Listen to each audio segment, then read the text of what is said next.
Good morning. I'm sure that this thing will stop recording. The battery's on like 30%. Anyways, this morning what we're up to is we're heading to the truck, get an oil change done, and at the same time I want to get the Blackstone Labs oil analysis done for multiple reasons, really.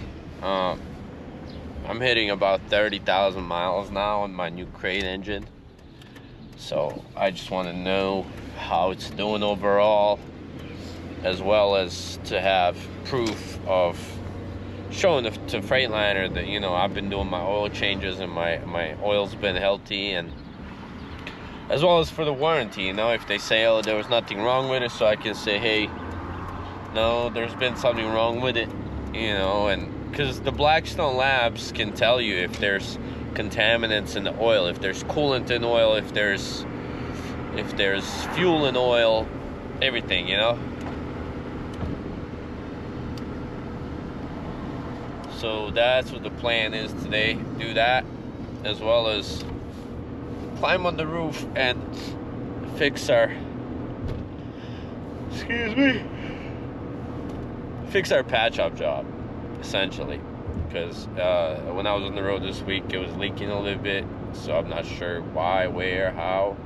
I gotta pull the trailer as is for another month, so I want to fix it until it goes into grade 8 to go and get the whole roof replaced, you know. So that's the deal. You know, I got them tires yesterday, and I got, you know, steers on the truck, and I'm still trying to figure out where the hell to put my extra spare for my steer and drive, because it can't fit on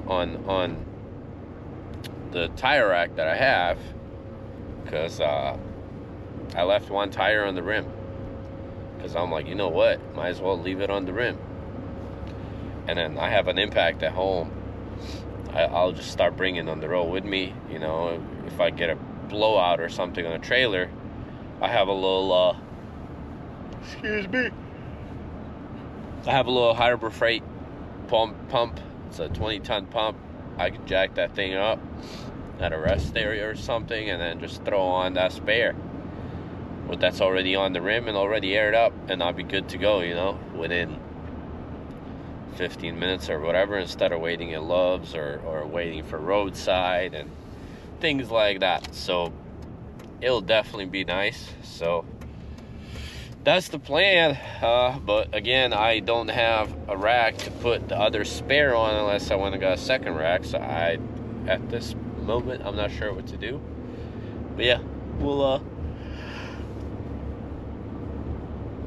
I'll be on an awful lot. I'm sure when I yawn, you see this, I like twitch.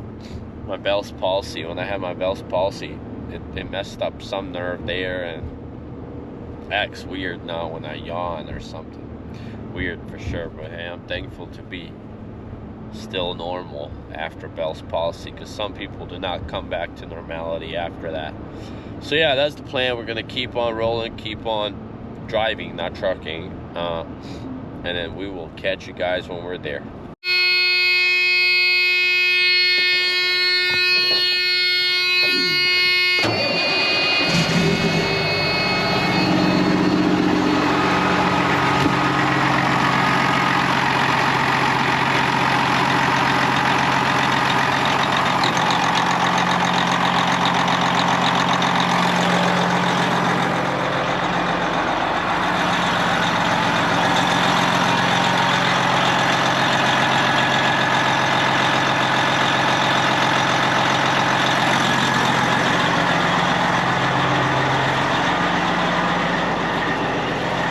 Better off walking over here and talking.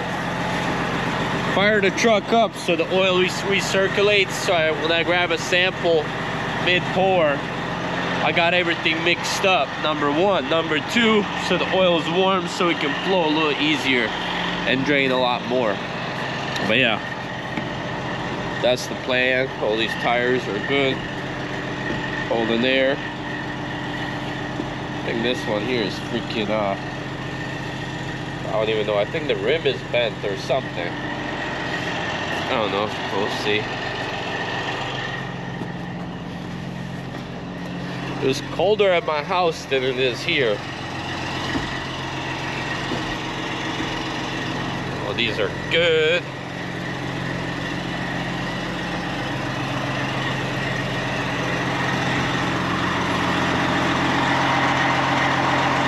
They're good.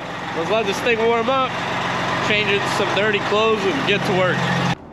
All right, well, the camera is gonna die, so we might as well show you what we're here for before it does.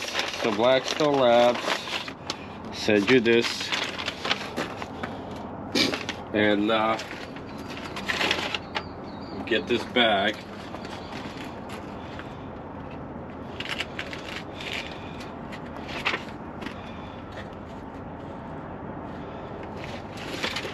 You actually fill this little thing of oil. This big black thing is for protection in case it spills. Well, I'm assuming I should have read the directions. So you're only filling this with oil. So, and then you're gonna put it in a Ziploc bag, and then blah blah blah. You get the point. I should have read those directions, but it's kind of common sense. So what I'm gonna do now is go down there, open the valve, and let some of that oil drain, and let it drip off, and then we're gonna fill this. So let's take our bucket open, put it under, open our valve.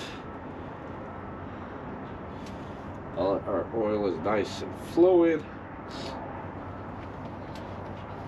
And then shut it off.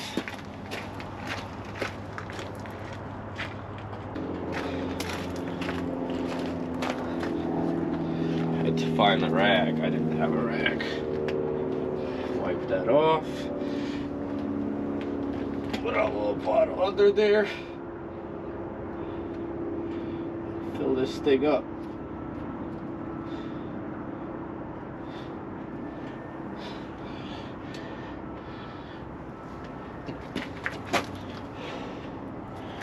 And that's it. There's our oil. Truck's been running, so I would say it's had a chance to mix everything up fairly good. So that's our sample. Take our gloves off, pop this open, so it's letting that oil out while we're doing this. Then you're gonna take your bag, which is like a Ziploc bag, which is smart of them, in case, yeah, I mean, oil's a little warm. You don't want it hot, you know, you don't want to be running some hills and pull over and then pour some oil, because the temperatures on oil is like 200 degrees. They'll melt this plastic, you know. But there we go.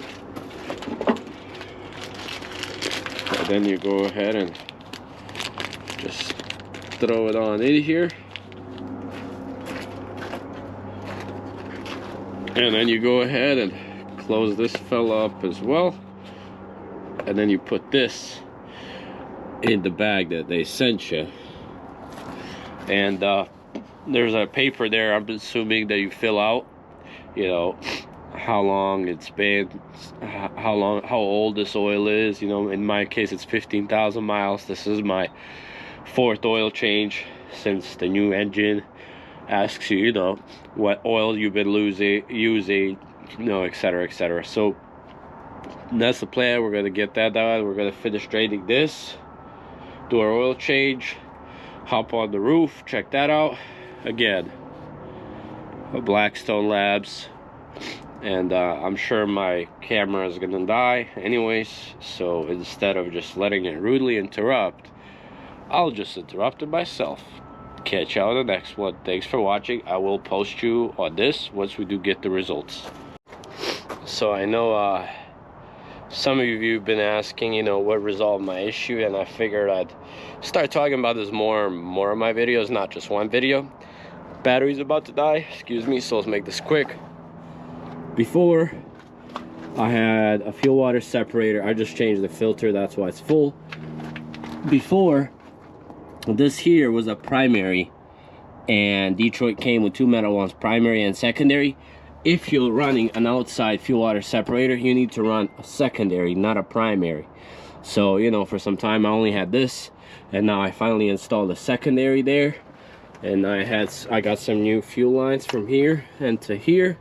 So it goes to fuel water separator to secondary, and then to fuel pump. And let's show you what this thing fires up like.